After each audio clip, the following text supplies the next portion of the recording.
Welcome to the Bo Benson Show. If you like conspiracy theories, you like what's going on in the government, you like to learn about secret societies, you like to learn about Jehovah Witnesses, this is the perfect channel for you. Please subscribe and make a comment. Welcome to the Bo Benson Show.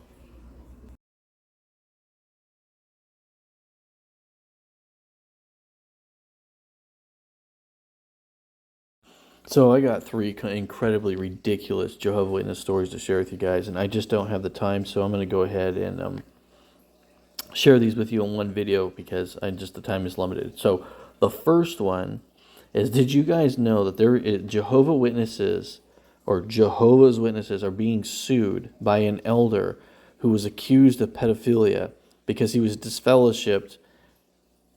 Yeah, I'm not even joking. So there is an elder who was accused of pedophilia. The court found him not guilty of pedophilia. Then the congregation that he was an elder at disfellowshipped him because they had proof that he was a pedophile. So he's suing them for $2 million for I forgot the disfrangement or something like that, or slander of his name or whatever. But anyways, the point is it's so weird that this is going on, and I don't know if the Jehovah's Witnesses are doing the right thing or the wrong thing because they lie so much. We don't know. Because the thing is, I'm thinking about is they didn't have enough proof in court that he was a pedophile, but the organization knows that he's a pedophile. They must have files that they didn't give over to the court. That's what I'm thinking. Now, there could be some other weird stuff going on where he was being framed or something like that. I mean, I just find that unlikely based on the statistical data that we get from, JWs.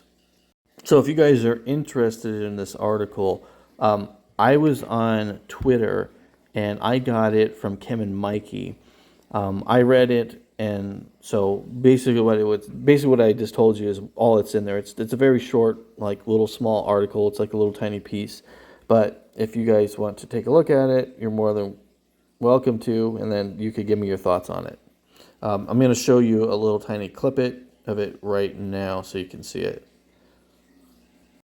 All right, so Jehovah's Witnesses church elder who was excommunicated once U.S. $2 million defrayment, compensation from the Zambia Association of Jehovah Witnesses or Jehovah Witnesses after the religious body accused him of being a defiler. So, it's interesting that it says Jehovah Witnesses instead of Jehovah Witnesses. I guess that matters or something. I don't really think it does. I always call them Jehovah Witnesses because that's the way we always pronounced it around my congregation, which is funny because it's not right, but it's like a bad habit. But anyways, all right, moving on.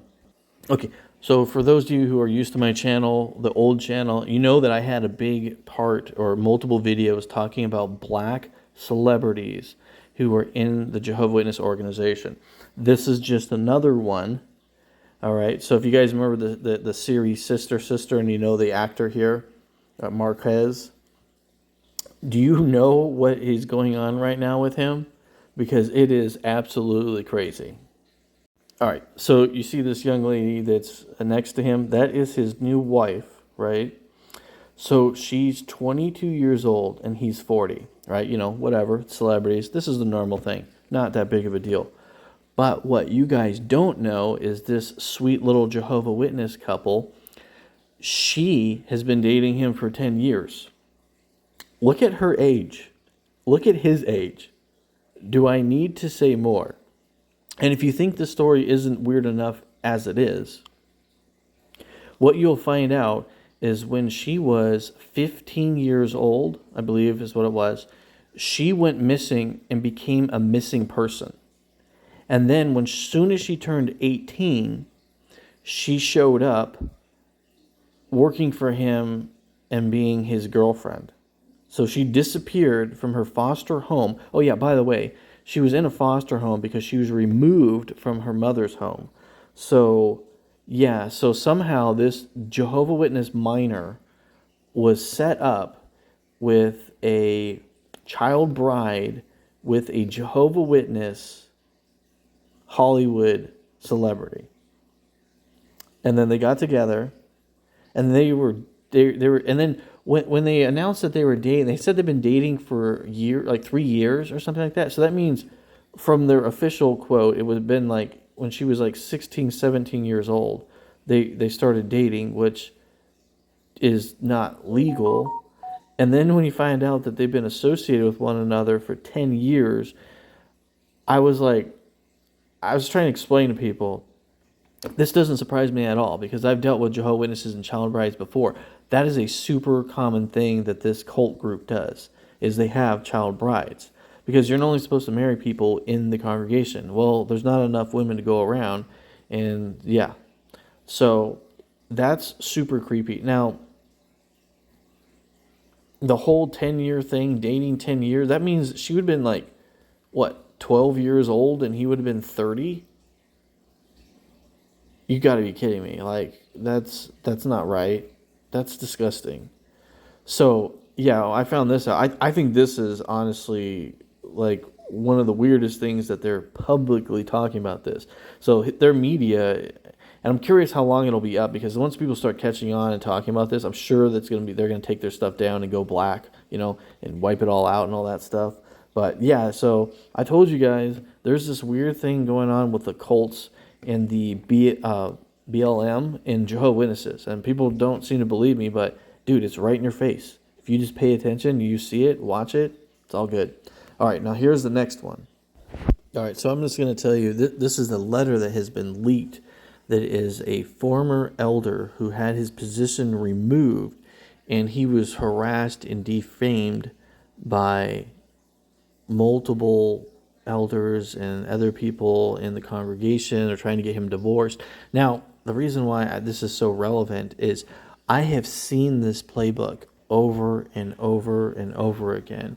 And I'm going to tell you right now that so closely resembles the things I've seen at West Valley congregation that I think that what was going on is the reason. So this guy, he told the police about a CSA case because he's in a profession where he's required to by law. And he did that. And then from that point on, the elders were harassing them. He had his elder status removed. And then people were saying he was in bad standings. And then he's being accused of all this, like adultery and all this other stuff. And they went as far as to pull his phone records, show them to the elders, and the elders didn't find what they were looking for because they were accusing him of cheating on his wife. Then they said that he fraudulently changed those records somehow. It just gets more and more crazy. But I think that though Jehovah's Witnesses were running a human trafficking syndicate in that area, and they were all aware of it. And when he leaked it, and then the police started investigating, or could lead to a police investigation, they needed to get him out because they knew at that point that he couldn't be trusted with holding the information of their human trafficking ring.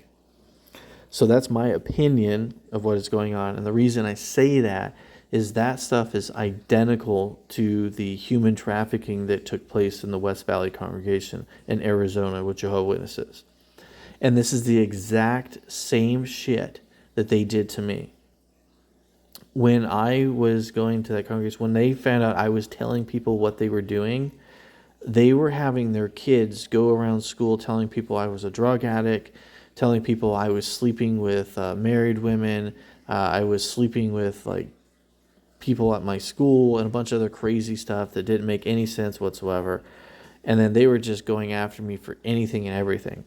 The only thing that they ever told people that was true is they told my parents that I smoke cigarettes, and I did. And that was it. It was constant harassment. Every day my parents were getting phone calls from random people from the congregation. They were taking pictures of me. They were spying on me. They were photographing me holding hands with my girlfriend, doing a bunch of other crazy shit. So as bizarre and crazy as the things that are written in here are, so if you guys go back and check out this article, hold on one second. You know what? Let me give you guys something. So if you guys want to track this down your Twitter's feed, this is where I got it from. This is where it's coming from. and then you guys can take a look at it. So anyways, so back to what I was talking about. So this is identical to what they were doing to people and the victims and the families that were being violated, and that were talking about it, or were going to the police, or possibly threatened to do anything. This is what the congregation would do to them. This is absolutely 100% a standard MO procedure by Jehovah Witnesses. This is coming all the way from the governing body to the circuit overseer to the elders to behave this way. I have heard this story and similar stories at least 1,000 times. I'm not even joking when I tell you that. Me personally, over the years I've been dealing with this, I have spoken either through verbal communication or IM communication, or been given stories or reviewed stories that people gave me. And like, I'm talking about like almost 1,000 people I have dealt with myself and seen these stories. And so many times we've seen things like this over and over and over again.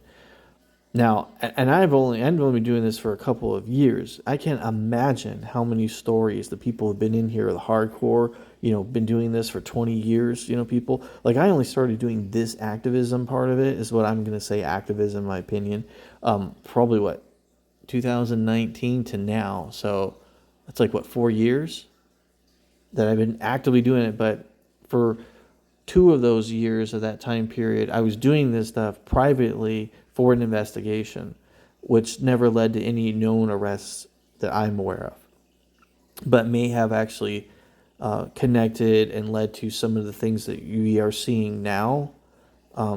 That might have been part of that. So what I'm trying to tell you guys is, as I didn't get arrested here in Arizona, but these multiple arrests that are going on in different states, they can link these things together through the counties and through the states. And my information that I gave them assisted with some of these other places that they did get to arrest people. So, you might think that you don't get justice for yourself, but you might be helping somebody else. So when you're dealing with this kind of stuff, just remember, it's the big picture you're going for. You may not win every single battle, but we're going to win the war. And if you... All right, sorry about that. So my thing cut out. But anyways, what I was saying, you might not feel like you're going to win every single battle, but you want to win this war against these people and what they do to children. You got to fight. You got to fight every time you can and do the much as you can. I know not everyone is willing to do everything and throw their whole life into this. That's totally fine. But if you have information, you should share it with local law enforcement. Now, I'm going to tell you guys something that a lot of people don't like, is I always tell people, you should go directly to local law enforcement first before dealing or talking or doing anything with FBI or CIA, because they have a bad tendency to cover this shit up. I don't know why it is, and I'm not saying all of them do it. I don't know if they're doing it because they were trying to cover these people up, or if they have a bigger investigation that they're trying to lead into, or I don't know. There's no really... I just know that if you really want to get something done, 99.9% of the time, it will only get done. You will only see it in 1 or 2 ways. Number 1, local law enforcement. Number 2, in the court system. So those 2 things are where you're going to see the real things happen. And so I just want to let you guys know. So this is all the stuff that's been going on. I know it is too hard and there is too much to cover everything that goes on with Jehovah Witnesses, because when it comes to CSA and Jehovah Witnesses, we are literally seeing arrests, hearing new cases, seeing new stuff almost on a weekly, if not a daily basis. And I am so proud of everyone and everything and everybody who has helped with every one of those cases. I mean, that is the true heroes in these books and these stories. Normal people doing the right thing.